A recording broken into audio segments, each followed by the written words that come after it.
بسم اللہ الرحمن الرحیم۔ ناظرین کرام، آج کل قوم کا رویہ بنے اسرائیل کی طرح ہو گیا ہے۔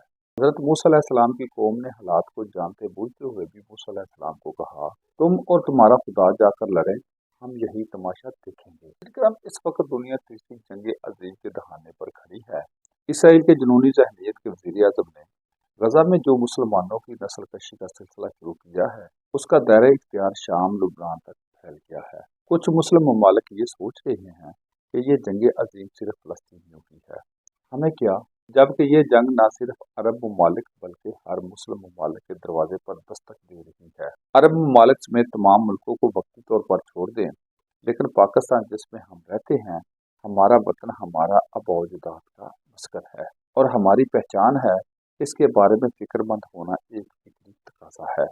پاکستان میں یہود و نصارہ نے کافی طویل عرصہ پلاننگ کر کے شاید وہ اپنے مقاصد کے حصول کے قریب سے قریب تک پہنچنے کا سوچ رہے ہیں، لیکن اللہ کے فضل و کرم سے پہلے کی طرح ان کو منہ کی کھانا پڑے گی۔ لیکن باہست قوم ہمارا کچھ فرض ہے کہ ہم اپنی پہچان کو اپنے ہاتھوں سے ضائع ہونے سے بچائیں۔ وطن عزیز میں اس وقت سیاسی بحران ہے۔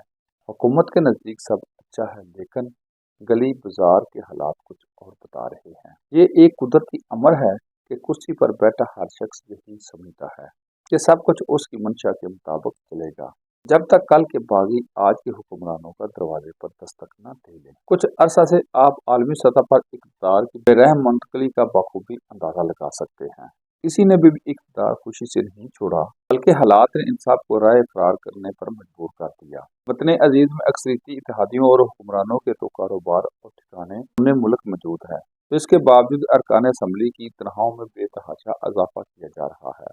غریب ملازمین کی کٹوتی کے ہر روز نئے نئے منصوبے تیار کیے جا رہے ہیں، جبکہ ارکان اسمبلی کی تنخواہ میں 500 گنا اضافہ ایک ہی اخلاص میں کر لیا ہے۔ ہم یہ سمجھنے سے قاصر ہے کہ اتنی بے رحم پالیسی کب تک چلے گی۔